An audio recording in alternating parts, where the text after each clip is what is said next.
አርዕስተ ዜና። የስራና ክህሎት ሚኒስቴር የሚያገኘውን የእርዳታ ገንዘብ ለታለመለት ዓላማ ስለማዋሉ ማስረጃ ማቅረብ አልቻለም። ከውጭ የተባበሩት መንግስታት ድርጅት ሙስና በየዓመቱ የዓለምን ኢኮኖሚ በቢሊዮኖች ዶላር እንደሚያሳጣ ገለጸ።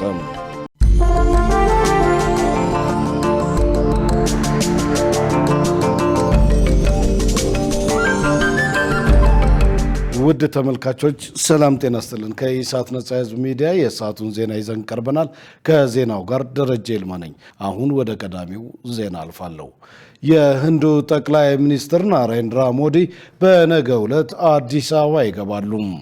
ጠቅላይ ሚኒስትሩ በሁለቱ ምክር ቤቶች የጋራ ስብሰባ ላይ ንግግር ያደርጋሉ የተባለ ሲሆን በቆይታቸውም ከኢፌዴሪ ጠቅላይ ሚኒስትር አብይ አህመድ ጋር ተገናኝተው በኢንቨስትመንትና በሳይበር ደህንነት ላይ እንደሚወያዩ ታውቋል።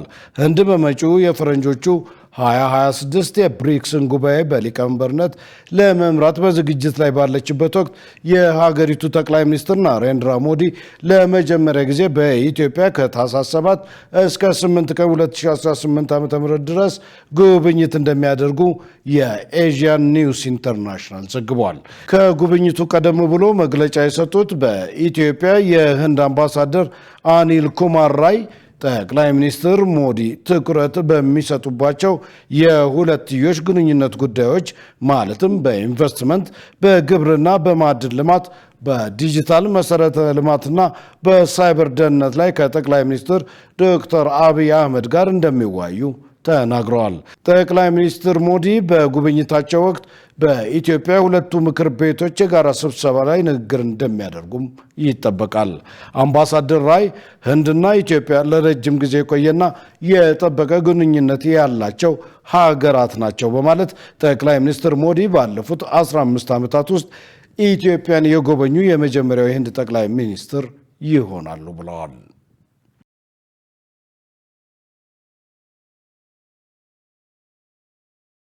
የስራና ክህሎት ሚኒስቴር የሚያገኘውን የእርዳታ ገንዘብ ለታለመለት ዓላማ ስለማዋሉ ማስረጃ ማቅረብ አልቻለም። የሚኒስቴሩ የስራ ዕድል ፈጠራና የውጭ ሀገር ስራ ስምሪት አፈጻጸም የክዋኔ ኦዲት ሪፖርት በርካታ ጉድለቶች የታዩበት መሆኑን በሕዝብ ተወካዮች ምክር ቤት የመንግስት ወጪ አስተዳደር ቁጥጥር ጉዳዮች ቋሚ ኮሚቴ ገልጿል። መሰረት ባዩ የኢፌዴሪ የህዝብ ተወካዮች ምክር ቤት የመንግስት ወጪ አስተዳደርና ቁጥጥር ጉዳዮች ቋሚ ኮሚቴ በዛሬው ዕለት የስራና ክህሎት ሚኒስቴርን የስራ ዕድል ፈጠራና የውጭ ሀገር ስራ ስምሪት የክዋኔ ኦዲት ሪፖርት መነሻ በማድረግ ውይይት አድርጓል። በውይይቱ ወቅትም በኦዲት ሪፖርቱ ላይ ጥያቄ አቅርቧል። በሌላ በኩል ሚኒስቴሩ የድርጊት መርሃ ግብር ለፌዴራል ዋና ኦዲተር ማቅረብ የነበረበት ቢሆንም እስካሁን ድረስ አለማቅረቡ ተገልጿል። በተጨማሪም ቋሚ ኮሚቴውና ሌሎች ባለድርሻ አካላት በስራ ፈላጊዎች አመዘጋገብ፣ በአደረጃጀትና የስራ ዕድል ፈጠራ፣ በሲስተም መቆራረጥ፣ በመሰረተ ልማት አቅርቦት እጥረትና በውጭ ሀገር የስራ ስምሪት አፈጻጸምና በሌሎች ጉዳዮች ላይ ጥያቄ አቅርበዋል። ሴቶች፣ የአካል ጉዳተኞችና ስደተኞች፣ ስደት ተመላሽ ስራ ፈላጊ ዜጎች ቅድሚያ የስራ ዕድል ተጠቃሚ የሚሆኑበት አሰራር ስርዓት የተዘረጋ ቢሆንም ምቹ የሆነ የመስሪያ ቦታና የፋይናንስ ድጋፍ ያልተደረገ በመሆኑ ወቅቱን የጠበቁ ሪፖርቶች እንዲቀርቡ፣ የአሰራር ክፍተቶች ደግሞ ወዲያው ቢታረሙ ጠቀሜታው ለተቋሙ ነውና ከዚህ አንጻር በወቅቱ የውስጥ ኦዲት ሪፖርቶች እየቀረቡልን አይደለም። አሁን ሁለተኛው ኳርተር ላይ ታህሳስ ነው የቀረበው፣ ግን እስከ ሰኔ 30 ብቻ ስለሆነ ሪፖርቶች እየቀረቡ አይደለም። በቀረቡት ሪፖርቶችም ላይ ግብረ መልስ አይመጣም። የሚሰለጥኑት ሰዎች አሁን በደላሎች እጅ እየወደቁ ለህገወጥ የሰዎች ዝውውር ወንጀል እየተጋለጡ ይገኛሉ። ስለዚህ እዚህ ላይ ከቁጥሩም በተጨማሪ በደንብ ማስፋት የሚያስፈልግ ይመስለናል። የሚኒስቴሩ የስራ ኃላፊዎች ለተነሱት ጥያቄዎች ምላሽ ሰጥተዋል። ይሁን እንጂ ለጥያቄዎቹ በቂ ምላሽ አልተሰጠም። ይህ ደግሞ የሚያሳየው ለኦዲት ግኝቱ ትኩረት ሰጥቶ እንዳልተሰራ ነው ሲሉ በፌዴራል ዋና ኦዲተር መስሪያ ቤት የክዋኔ ዘርፍ ምክትል ዋና ዳይሬክተር ሀጂ ይብሳ ገልጸዋል። ከልማት ባንክ ነው ከአነስተኛ ጥቃቅንና መካከለኛ ኢንቨስትመንቶች ለዛ ለታለመበት ዓላማ ስለመዋላቸው መረጃ የለንም። መረጃ ሊቀርብ አልቻለም። ተነቦ የጋራ አድርጎ ክፍተቶቹን ለመሙላት ዝግጅት አለበት። ይህንን ነው ልል የምችለው። የስራና ክህሎት ሚኒስትር ሙፈሪያት ካሚል ተጨማሪ ማብራሪያ የሰጡ ሲሆን በማብራሪያቸውም የድርጊት መርሃ ግብርን ለመላክ የተጀመሩ ጥረቶች እንደነበሩ ገልጸው ነገር ግን በስራ ኃላፊዎች መቀየር ምክንያት የተፈጠረ ችግር ሊሆን ይችላል ብለዋል። ሚኒስትሩ አክለውም በርካታ ተግባራት ብናከናውንም የሚቀሩን የበለጡ በመሆናቸው አስተያየቱን በግብዓትነት ተቀብለን እንሰራለን ብለዋል። አሁን ላይ 800 ሺህ ሰው ለመላክ ኢንክሉዲንግ የስኪልድ እና ሰሚ ስኪልድ 50 ሺህ ሰው እንልካለን ብለን አቀደናል። እየሰራን ያለነው ለውጥ አለው። የስምምነት ፊርማዎቻችንም ከአሁን ቀደም ያልነበረ ከረንትሊ እየመጣ ያለ በተለይ ባለፉት 3 ዓመታት የስኪልድ እና ሰሚ ስኪልድ ለመቀበል የሚያስችል ስምምነት ከሀገራት ጋር እየተደረገ። የፌዴራል ዋና ኦዲተር መሰረት ዳምጤ በበኩላቸው ሚኒስቴሩ ኦዲት የተደረገው በ3 የትኩረት አቅጣጫዎችና በ30 የመመዘኛ መስፈርቶች ከ2014 እስከ 2017 ዓመተ ምህረት ግማሽ ዓመት ያለውን ስራ መሆኑን ገልጸዋል። አሁን ያኔ እኛ ከኦዲት ያየነው ክፍተት የተሰጡ ፈንዶች አሉ። እነኚህ ፈንዶች ለታሰበላቸው ዓላማ ውሏል ወይ ብለን በምናረጋግጥበት ጊዜ በኦዲት ወቅት ማስረጃ ያቀረበበት ሁኔታ አለ።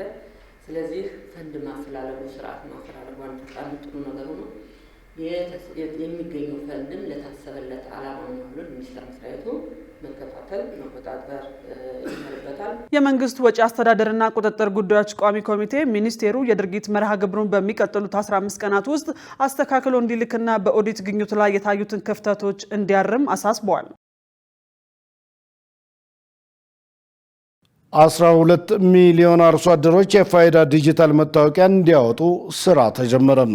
የግብርና ሚኒስቴር በተያዘው በጀት ዓመት 12 ሚሊዮን አርሶ አደሮች የፋይዳ ዲጂታል መታወቂያ እንዲያወጡ ስራ መጀመሩን አስታውቋል። ይህም አገልግሎቶችን በተለይ የብድር ስርዓቱን ከዲጂታል መታወቂያ ጋር በማስተሳሰር የግብርናን ትራንስፎርሜሽን እውን ለማድረግ ያለመ ነው ተብሏል። የግብርና ሚኒስቴር ከተረጂነት ወደ ምርታማነትና የፋይዳ ዲጂታል መታወቂያ በግብርናው ሴክተር በሚተገበርበት ጉዳይ ላይ ከክልልና ከከተማ አስተዳደር ኃላፊዎች ጋር ውይይት እያካሄደ ነው። የግብርና አገልግሎቶች ከዲጂታል መታወቂያ ጋር እንዲተሳሰሩ መደረጉ በተለይ ለግብርና የሚሰጠውን ብድር በማጠናከር የግብርናን ትራንስፎርሜሽን እውን ለማድረግ ያስችላል ሲሉ የግብርና ሚኒስትር አዲሱ አረጋ ተናግረዋል። በቀጣይ የብሔራዊ ግብርና ፋይናንስ ስትራቴጂ ተግባራዊ ሊደረግ በመሆኑ ፋይዳ ይህን ለማሳካት ትልቅ ድርሻ እንዳለውም አመልክተዋል። የኢትዮጵያ ብሔራዊ መታወቂያ ፕሮግራም ዋና አስተባባሪ አቶ ዮዳሄ አራያ ስላሴ በበኩላቸው በሀገሪቱ የፋይዳን መታወቂያ ተግባራዊ ከማድረግ አኳያ የግብርናው ሴክተር ከፍተኛ ኃላፊነት ተሰጥቶታል ብለዋል። ሁለቱ ሴክተሮች መተሳሰራቸው አርሶ አደሩን ተጠቃሚ የሚያደርግ መሆኑንም ጠቅሰው የፋይዳ መታወቂያ የተሟላ የግብርና መረጃ ዘዴ ለመገንባት ወሳኝ በመሆኑ ግብርናውን ለማዘመን ያለው ሚና ከፍተኛ መሆኑን አብራርተዋል። ምዝገባውም በቀጣይ 6 ወራት ውስጥ የሚከናወን መሆኑን አስረድተዋል ሲል ጋዜጣ ፕላስ ዘግቧል።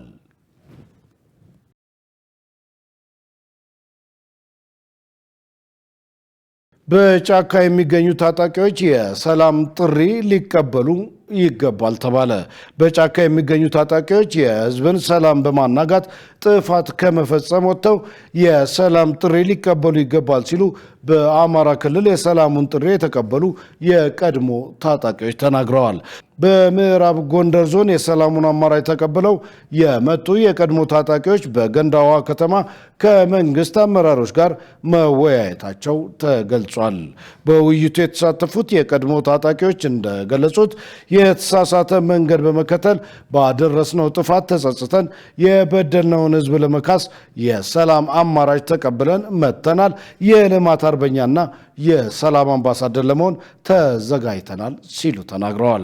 ሌሎች በጫካ የሚገኙ ታጣቂዎች የህዝብን ሰላም በማናጋት ጥፋት ከመፈጸም ወጥተው የቀረበውን የሰላም ጥሪ ሊቀበሉ ይገባልም ብለዋል። የምዕራብ ጎንደር ዞን ዋና አስተዳዳሪ አቶ ኢያሱ ይላቅ በዞኑና በክልሉ ዘላቂ ሰላም ለማረጋገጥ ከተለያዩ የህብረተሰብ ክፍሎች ጋር መወያየታቸውን ተናግረዋል። የሰላምን አማራጭ ተቀብለው ለተመለሱት የተሃድሶ ስልጠና በመስጠት የበደሉትን ሕዝብ እየካሱ በተለያዩ የስራ ዘርፎች ተሰማርተው በዘላቂነት እንዲቋቋሙ የማመቻቸት ተግባር እንደሚከናወን አረጋግጠዋል። የዞኑ የሰላምና ጸጥታ መምሪያ ኃላፊ ደረሰ አዱኛ መንግስት ሰላምን ለማጽናት ባለው ቁርጠኝነት የሰላም በሩን ክፍት አድርጎ ታጣቂዎችን እየተቀበለና በዘላቂነት እያቋቋመ ነው ብለዋል። ዘገባው የኢዜአ ነው።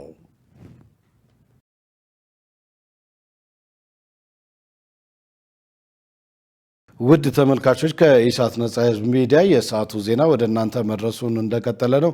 አሁን ደግሞ የቢዝነስ ዘገባዎችን ወደ እናንተ የምናደርስ ይሆናል። መሰረት ባዩ ጠብቀናለች። ወደዛው እንለፍ።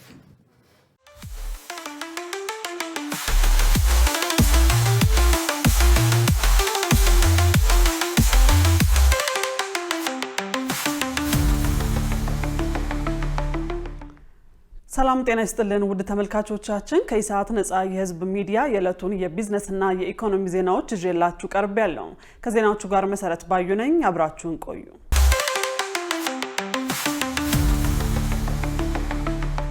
የአፍሪካ ልማት ባንክ አህመድ ሽዴን በለንደን ዝግጅት ላይ እንዲገኙ ጋበዘ። የኢትዮጵያ የገንዘብ ሚኒስትር አህመድ ሽዴ ታህሳስ 5 እስከ 6 ድረስ በአፍሪካ ልማት ባንክ ዝግጅት ላይ ለመሳተፍ በብሪታንያ ዋና ከተማ ተገኝተዋል። ተቋሙ በለንደን የአፍሪካ ልማት ፈንድ 17ኛውን የእርዳታ ማሟያ ስነ ስርዓት እያዘጋጀ ይገኛል። ይህ ፈንድ ለ37 በአስቸጋሪ የኢኮኖሚ ሁኔታ ውስጥ ለሚገኙ የአፍሪካ ሀገራት ብድርና እርዳታ የሚያዘጋጅ ፕሮግራም ሲሆን በዚህ አባል ሀገራት ከ2026 እስከ 2028 ዓ.ም ላለው ጊዜ የሚያደርጉትንም አስተዋጽኦ ይፋ እንደሚያደርጉ ተመልክቷል። ሚኒስትሩ አህመድ ሽዴም ኢትዮጵያ ለመጀመሪያ ጊዜ ለአፍሪካ ልማት ፈንድ የገንዘብ አስተዋጽኦ እንደምታደርግ ይፋ ይደረጋል ተብሎ ይጠበቃል። በዚህም በ17ኛው የእርዳታ ማሟያ ወቅት ሌሎች የአፍሪካ ሀገሮችም ተሳትፏቸውን ያሳውቃሉ ተብሎ ይጠበቃል። በግንቦት 2024 የኬንያው ፕሬዝዳንት ዊሊያም ሩቶ ለፈንዱ ወደ 20 ሚሊዮን ዶላር የሚጠጋ ገንዘብ አስተዋጽኦ ለማድረግ ፍላጎት እንዳላቸው አስታውቀው ነበር። ለ16ኛው የአፍሪካ ልማት ፈንድ አስተዋጽኦ ያደረጉት ሀገሮች 7 ብቻ መሆናቸው ተገልጿል ሲል የዘገበው የአፍሪካን ኢንተለጀንስ ነው። በንግድ ባንኮች መካከል ያለው የዶላር መግዣ ዋጋ ልዩነት እስከ 15 ብር ከፍ ማለቱ ተገለጸ። ኢትዮጵያ ወደ ገበያ ተኮር የምንዛሬ ተመን ስርዓት ከተሸጋገረች ከአንድ ዓመት በኋላ የሀገር ውስጥ የውጭ ምንዛሬ ገበያ በከፍተኛ ሁኔታ መከፋፈሉንና የግብይት ወጪዎች በእጅጉ መጨመራቸውን የኢትዮጵያ ኢኮኖሚክስ ማህበር ገልጿል።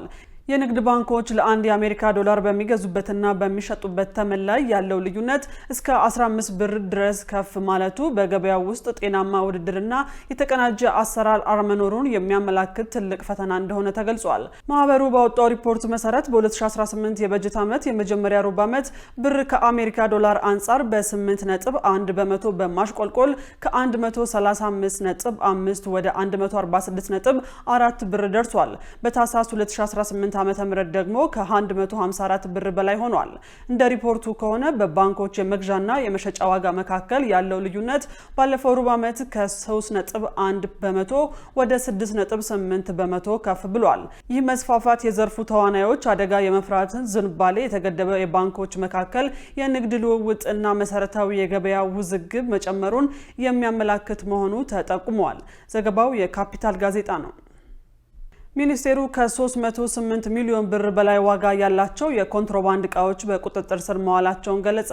ከህዳር 26 እስከ ታህሳስ 2 ቀን 2018 ዓ.ም በተደረገ ክትትል 294.5 ሚሊዮን ብር በላይ የኮንትሮባንድ እቃዎችና ከ13 ሚሊዮን ብር በላይ በውጭ በድምሩ 308.4 ሚሊዮን ብር ግምታዊ ዋጋ ያላቸው የኮንትሮባንድ እቃዎች መዘዋወራቸውን አስታውቋል።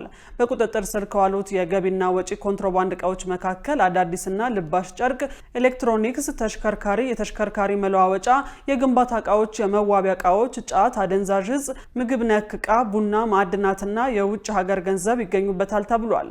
የገቢና የወጪ ኮንትሮባንድ እቃዎች ሊያዙ የቻሉት በጂጂጋ፣ በአዲስ አበባ ኤርፖርትና በባህር ዳር ጉምሩክ ቅርንጫፍ ጽህፈት ቤት ሰራተኞች፣ በፌዴራል ፖሊስ፣ በክልል ፖሊስ አባላትና በህብረተሰቡ የጋራ ጥረት መሆኑን ተገልጿል። እቃዎቹ በፍተሻ በጥቆማና በበረራ የተያዙ ሲሆን ሲያዘዋውሩ የተገኙ 20 ተጠርጣሪዎችና 12 ተሽከርካሪዎችን በቁጥጥር ስር መዋላቸውን ሚኒስቴሩ በማህበራዊ ትስስር ገጹ አስታውቋል። የመሰረተ ልማት ግንባታ ከተማዋን ተመራጭ የቱሪዝም መዳረሻ አድርጓታል ተባለ። የመሰረተ ልማቶች መገንባት አዲስ አበባ ከተማን ተመራጭ የቱሪዝም መዳረሻ እንድትሆን ማስቻሉን የአዲስ አበባ ቱሪዝም ኮሚሽን አስታውቋል። የመጀመሪያው የአዲስ አበባ የቱሪዝም ፎረም እየተካሄደ መሆኑ ተገልጿል። የአዲስ አበባ ምክር ቤት አፈ ጉባኤ ወይዘሮ ቡዜና አልቃድር እንደተናገሩት አዲስ አበባ ለሁሉም አይነት ጎብኚዎች ምቹ እየሆነች መጥታለች። የቱሪዝም ዘርፍ ለውጭ ንግድ፣ ለኢንቨስትመንት እንዲሁም የውጭ ንግድ ሚዛን ለማስጠበቅ ከፍተኛ አስተዋጽኦ አለው ብለዋል። ፎረሙም ዘርፉን ለማነቃቃትና ከተማዋ ያላትን የቱሪዝም ሀብት ለማስተዋወቅ እንደሚያግዛት አስታውቀዋል። የከተማው አስተዳደር የቱሪዝምን ሀብት አልምቶ በኢኮኖሚው ውስጥ በቂ ለውጥ እንዲያመጣ እየሰራ መሆኑን በመጥቀስ ይህንን ማጠናከር እንደሚያስፈልግም ጠቁመዋል። የአዲስ አበባ ቱሪዝም ኮሚሽን ኮሚሽነር አቶ ሁንዴ ከበደ በበኩላቸው ከተማዋ ተመራጭ የቱሪዝም መዳረሻ እንድትሆን በርካታ ተግባራት እየተከናወኑ መሆናቸውን ገልጸው በተለይም የኮንፈረንስ ማዕከላት መገንባት ከተማዋ ተመራጭ የቱሪዝም መዳረሻ አድርጓታል ብለዋል።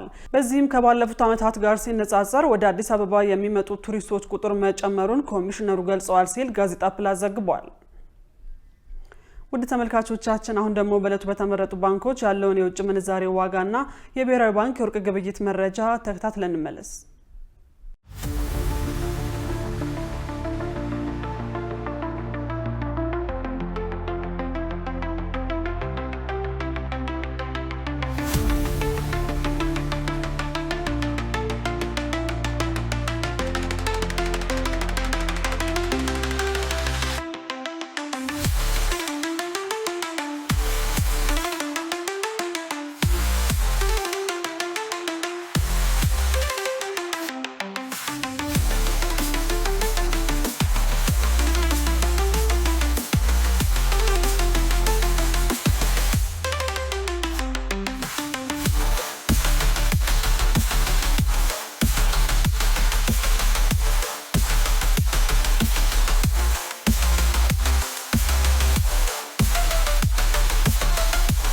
ውድ ተመልካቾቻችን ለዕለቱ ያዝናቸው የቢዝነስና የኢኮኖሚ ዜናዎች በዚሁ ተጠናቀዋል። ወደ ቀሪዎቹ ዜናዎች እንመለስ።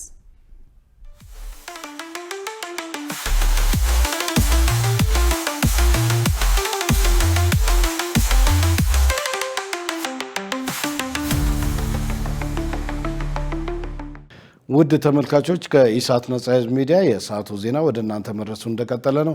አሁን ደግሞ ወደ ውጭ ዘገባዎች አልፋለሁ። የተባበሩት መንግስታት ድርጅት ሙስና በየዓመቱ የዓለምን ኢኮኖሚ በቢሊዮኖች ዶላር እንደሚያሳጣ ገለጸ። የሀገራት መሪዎችና ባለሙያዎች ከሙስና ጋር የተያያዙ ወንጀሎችን ለመከላከል በሚቻልበት መንገድ ላይ ለመወያየት በኳታር ዶሃ ተሰብስበዋል። ዮሐንስ ተስፋ የተባበሩት መንግስታት ድርጅት ሙስና ዓለምን በየዓመቱ 5 ትሪሊዮን ዶላር የሚገመት ገንዘብ እንደሚያሳጣ በተደጋጋሚ ሲነገር ይደመጣል። ይህም ከዓለማችን አጠቃላይ የሀገር ውስጥ ምርት ጂዲፒ 5% ይሸፍናል። እንደ ማጭበርበር፣ ጉቦና ስርቆት ባሉ ወንጀሎች አማካኝነት የህዝብ ሀብት ከዓለም አቀፍ ኢኮኖሚ እየተዘረፈ ነውም ተብሏል። ይህንን ድርጊት የሚዋጉትን ሰዎች ማበርታት ምናልባትም የዓለማችን እጅግ ውድ የሆነውን የማይታይ ቀውስ ለመግታት የሚያስችል ብርሃን ማፍለቅ ያስችላል የሚሉም ጥቂቶች አይደሉም። ይህ በበጎና በመጥፎ መካከል የሚደረግ ትግል ነው። ለዘላለም እንዋጋለን። ለሚመጡት ትውልዶች የተሻለ የወደፊት እድል ለመፍጠር በሙስና ላይ የምናደርገውን ትግል አጠናክረን እንቀጥላለን። ሁሉም ሰው በሙስና ላይ የሚያደርገውን ትግል ይቀጥላል። ይህ ንግግር የሚያስተላልፈው መልእክት በሙስና ተጎጂ ያልሆነ የለም፣ ሁሉንም ይነካል፣ መጠኑ ሲጨምርም አደገኛ መዘዝ ሊኖረው ይችላል የሚል ነው። ዩክሬን በጦርነት ጊዜ ሙስና አስተዳደርን እንዴት እንደሚያዳክም እንደ ማሳያ ተደርጋ ትጠቀሳለች። ሩሲያ ወረራ ካካሄደች በኋላ ፕሬዚዳንት ቮሎዲሚር ዜሌንስኪ የወታደራዊና የሰብአዊ እርዳታ ገንዘብ አባክነዋል ተብለው የተከሰሱትን ባለስልጣናት በማሰናበት የማሻሻያ እርምጃ ለመውሰድ ሲሞክሩ ነበር። ነገር ግን በዚህ ዓመት መጀመሪያ ላይ የተፈጠረ አንድ ተቃውሞ በኪየቭ ዋና ዋና ጎዳናዎች የህዝብን ቢተኝነት አስነስቶ ነበር። ተቺዎች ምርጫን መሰረት ያደረገ ፍትህ ነው በማለት ዜሌንስኪ አጋሮቻቸውን ከተጠያቂነት እያሸሹ ነው የሚል ክስ ሲያቀርቡም፣ እርሳቸው ግን ክሱን በማጣጣል ሙስናን በቁርጠኝነት እንደሚዋጉ ይገልጻሉ። በሌላ በኩል የሱዳን መንግስት በህገወጥ መንገድ የተገኘ ወርቅ በመሸጥ ከፊል ወታደራዊ የፈጣን ድጋፍ ሰጪ ሰራዊት የመንግስትን ቁጥጥር እንዲያልፍ አዛዦችን በማባበል መጠቀሚያ እንዲያደርግ እናም የእርስ በርስ ጦርነቱን እንዲያባብስ እየረዳው ነው ይላል። ህገወጥ ሽያጭ ለግጭቱ ገንዘብ እየሆነ በሲቪሎች ላይ የሚደረግ የሚደረገውን ቀጣይነት ያለው ብጥብጥ እየደገፈ ይገኛልን ብሏል። ወደ መካከለኛው ምስራቅ ጠጋ ስንል ደግሞ የእስራኤሉ ጠቅላይ ሚኒስትር ቤንያሚን ኔታንያሁን ተቃዋሚዎች በጋዛ ያለውን ጦርነት እያራዘሙ ያሉት የጦርነት ጊዜ መሪነታቸውን ለማስጠበቅ ነው በማለት ይከሷቸዋል። ይህም ህዝባዊ ትኩረት ወደ እስር ቤት ሊያስገቡ ከሚችሉ የሙስና ጉዳዮች ወደ ጦርነቱ እንዲዞር ረድቷል ይላሉ። ብዙውን ጊዜ ሙስና የሚገለጸው ተገንብቶ የማያውቅ ሆስፒታል፣ የሚናድ ድልድይ፣ ክሊኒክ የማይደርሱ መድኃኒቶች፣ የጦር መሪ ስልጣኑን አጥብቆ መያዝና በማጭበርበር የተካሄዱ ምርጫዎች በሚሉ ጉዳዮች ነው ይባላል። እነዚህ ነገሮች ሳይገደቡ ሲቀሩ ሽንቁሩን በማስፋት የህዝብ እምነት ያዳክማሉ። ባለሙያዎች እንደሚሉት እያንዳንዱ የተሰረቀ ዶላር የአንድን ሰው የስልጣን መዳፍ ያጠናክራል፣ እንዲሁም የመንግስት ተቋማትን ከጊዜ ወደ ጊዜ ያዳክማል። ሙስናን መዋጋት የረጅም ጊዜ ጉዞ ነው። በኪሎ ሜትሮች ወይም በሜትሮች አናሸንፈው፣ በሚሊሜትር ነው የምናሸንፈው እና ለዚህም ዝግጁ መሆን አለባቸው። የተመድ የጸረ ሙስና ኮንፈረንስ በዚህ ሳምንት በዶሃ እየተካሄደ ሲሆን በዚህ ጉዳይ ላይ ከተከወኑት የዓለማችን ስብስብ ሁሉ ትልቁ ነው። በተለይም በኢኮኖሚያዊ ወንጀሎች ላይ መተባበርን፣ በፖለቲካ ውስጥ ግልጽነትን ማሻሻልንና የተዘረፉ ሀብቶችን መልሶ ማግኘት ላይ ያተኩራል። መረጃውን ስናጠናቅር አልጀዚራን ዋቢያችን አድርገናል። የአውስትራሊያው ጠቅላይ ሚኒስትር አንቶኒ አልባኔስ ጠንከር ያለ ብሔራዊ የመሳሪያ ሕግ እንዲወጣ ምክር ሀሳብ አቀረቡም። ጠቅላይ ሚኒስትሩ ይህንን ያደረጉት በአውስትራሊያ በአይሁድ ማህበረሰብ ላይ በተፈጸመ ጥቃት 15 ሰዎች ተገድለው 42ቱ ጉዳት ከደረሰባቸው በኋላ ነው። ሸሪፍ ኢማም የአውስትራሊያው ጠቅላይ ሚኒስትር አንቶኒ አልባኔስ ሰኞ ዕለት እንዳስታውቁት ጠበቅ ያለ የመሳሪያ ሕግ ያስፈልጋል ብለዋል። ይህንን ያሉት የሃኑካ በዓል በሲድኒ ቦንዲ የባህር ዳርቻ ላይ ሲከበር በተፈጸመ የጅምላ ጥቃት ቢያንስ 15 ሰዎች መሞታቸውን ተከትሎ ነው። አልባኔስ እንዳሉት አዲስ ጠበቅ ያለ የክልከላ ሀሳብ እንደሚያቀርቡ አስታውቀዋል። አክለውም አንድ ፈቃድ ያለው ሰው ምን ያህል መሳሪያ ሊኖረው ይገባል የሚለውም ይወሰናል ብለዋል። የእሳቸው ምክረ ሀሳብ የቀረበው የጅምላ ፍጅት የፈጸሙ አባትና ልጅ መካከል አባትየው የመሳሪያ ፍቃድ የነበራቸውና 6ቱንም የጦር መሳሪያ በህጋዊ መንገድ እንዳከማቸው ባለስልጣኑ አረጋግጠዋል። መንግስት ጠንካራ የመሳሪያ ህግ ማውጣትን ጨምሮ አስፈላጊውን ሁሉ እርምጃ ለመውሰድ ዝግጁ ነው ብለዋል አልባኔስ ለሪፖርተሮች። የሰዎች ሁኔታ ሊለዋወጥ ይችላል። ሰዎች በጊዜ ብዛት አክራሪ ሊሆኑ ይችላሉ። የሚሰጥ ፈቃድም ዘላለማዊ ሊሆን አይገባም ሲሉ አክለዋል።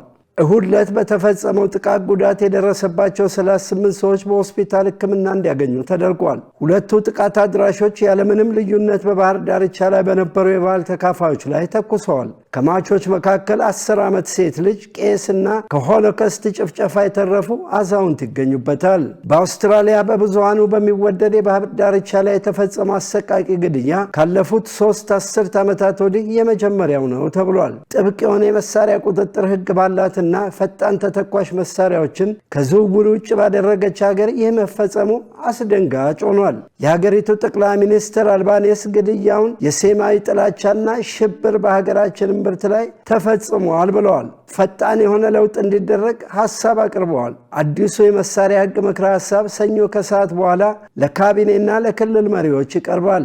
አንዳንዶቹ እርምጃዎች ክልሎች በኩል እንዲወጡ የሚጠበቁ ሕጎች ናቸው።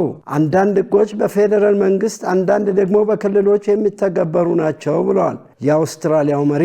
ምንድን የምናደርገው? ሁላችንም በአንድ መስመር ላይ መሆናችንን ማረጋገጥ ብለዋል። የኒው ሳውዝ ዌልስ ጠቅላይ ሚኒስትር ክሪስቶፈር ሚንስ የመሳሪያ ፍቃድ የሚሰጠው ለዘላለም መሆን የለበትም በሚለው ከአልባኔስ ሐሳብ ጋር ይስማማሉ። ሚንስ እንዳሉት የግዛታቸው የመሳሪያ ሕግ ይለወጣል፣ ይሁን እንጂ ዝርዝሩን ይፋ አላደረጉም። በአውስትራሊያ ቦንዲ የባህር ዳርቻ በዓል ሲያከብሩ በነበሩ የአይሁድ ማህበረሰብ ላይ በተፈጸመ ጥቃት 15 ሰዎች ሲገደሉ 42ቱ ቆስለዋል። የጥቃቱ ፈጻሚዎች አባትና ልጅ እንደሆኑ ባለስልጣናት አስታውቀዋል። ጥቃቱ የተፈጸመው አይሁዳውያን ሃኑካህ በመባል የሚታወቀውን በዓል እያከበሩ በነበረበት ወቅት ነው። ሃኑካህ የአይሁዶች የብርሃን በዓል ነው። ሃኑካ ብዙውን ጊዜ በህዳር ወይም በታህሳስ ወር የሚውል ሲሆን ለ8 ቀናትም ይቆያል። ዜናውን ስናዘጋጅ በመረጃ ምንጭነት አሶሺየትድ ፕሬስ እና ቢቢሲን ተጠቅመናል። ውድ ተመልካቾች ከኢሳት ነጻ የህዝብ ሚዲያ የሰዓቱ ዜና ወደ እናንተ መድረሱ እንደቀጠለ ነው። አሁን ደግሞ የስፖርት ዘገባዎችን ወደ እናንተ የምናደርስበት የአየር ጊዜ ላይ ደርሰናል። ሙሉ ቀን ሰለሞን ይጠብቀናል። ወደዛው እንለፍ። ለጤንነት ለምርት ለወዳጅነት ሰላም ጤና ይስጥልን ተመልካቾቻችን፣ ከኢሳት ነጻ የህዝብ ሚዲያ ለዕለተ ሰኞ ያዘጋጀናቸውን ስፖርታዊ መረጃዎች ይዘን ቀርበናል። ከመረጃዎቹ ጋር ሙሉቀን ሰለሞን ነው። ኢትዮጵያ በአራተኛው የአፍሪካ ወጣቶች ኦሎምፒክ የብስክሌት ውድድር አሸነፈች። በአንጎላ እየተካሄደ በሚገኘው አራተኛው የአፍሪካ ወጣቶች ኦሎምፒክ የብስክሌት የማጠቃለያ ውድድር ኢትዮጵያ በለገሰ ሰለሞን አማካኝነት የብር ሜዳሊያ አስመዝግባለች። በብስክሌት ውድድር ተሳትፎ አጠቃላይ 2 የወርቅ 2 የብርና 1 የናስ ሜዳሊያ በድምሩ 5 ሜዳሊያ በማስመዝገብ ቀዳሚውን አጠናቃለች። አራተኛው የአፍሪካ ወጣቶች ኦሎምፒክ ውድድር እድሜያቸው ከ14 እስከ 17 የሆኑ 54 ሀገራት የተወጣጡ ወጣቶችን በ33 የስፖርት ዘርፎች ያሳትፋል። ኢትዮጵያም በ7 የውድድር አይነቶች የተካፈለች ሲሆን እስካሁን በተሳተፈችባቸው ውድድሮች 6 የወርቅ 5 የብርና 6 የናስ በድምሩ 17 ሜዳሊያዎች አስመዝግባለች። ውድድሩ የፊታችን ቅዳሜ ታህሳስ 11 2018 ዓ.ም ይጠናቀቃል። የመጀመሪያው የኢትዮጵያ 10 ኪሎ ሜትር የጎዳና ላይ ሩጫ በኢትዮጵያ ንግድ ባንክ አሸናፊነት ተጠናቀቀ። አንደኛው የኢትዮጵያ 10 ኪሎ ሜትር የጎዳና ላይ ሩጫ በመቀለ ከተማ ተካሂዷል። ውድድሩን በድምር ውጤት ኢትዮጵያ ንግድ ባንክ አሸንፏል። በወንዶች አተክልት ኪዳኑ ከትግራይ ክልል፣ ገብረ ኪሮስ አዳነ ከትግራይ ክልልና አያና ገነቴ ከኢትዮጵያ ንግድ ባንክ እንደየቅደም ተከተላቸው ከአንደኛ እስከ 3ኛ ሲወጡ፣ በሴቶች የኢትዮጵያ ንግድ ባንክ አትሌቶች ውዴ ከፈለ፣ እመቤት ከበደና ካሳነሽ አየነው ተከታትለው በመግባት አሸንፈዋል። በውድድሩ ላይ የተገኙት የኢትዮጵያ አትሌቲክስ ፌዴሬሽን ጽህፈት ቤት ኃላፊ ዶክተር አመንሲሳ ከበደ እንደገለጹት እንደዚህ አይነት ውድድር ፖለቲካዊ፣ ማህበራዊና ኢኮኖሚ ፋይዳው የጎላ በመሆኑ በቀጣይ ይህንን መሰል ውድድር በባህር ዳርና በሐዋሳ ከተሞች ለማድረግ ታቅዷል ብለዋል። የሁሉም የስፖርት ውድድር አወራራጅ ድርጅቶች የስራ ፍቃድ ተሰረዘ። የኢትዮጵያ ሎተሪ አገልግሎት ሁሉንም የስፖርት ውድድር አወራራጅ ድርጅቶች የስራ ፍቃድ ከታህሳስ 6 ቀን 2018 ዓ.ም ጀምሮ መሰረዙን በሰጠው ጋዜጣዊ መግለጫ አስታውቋል።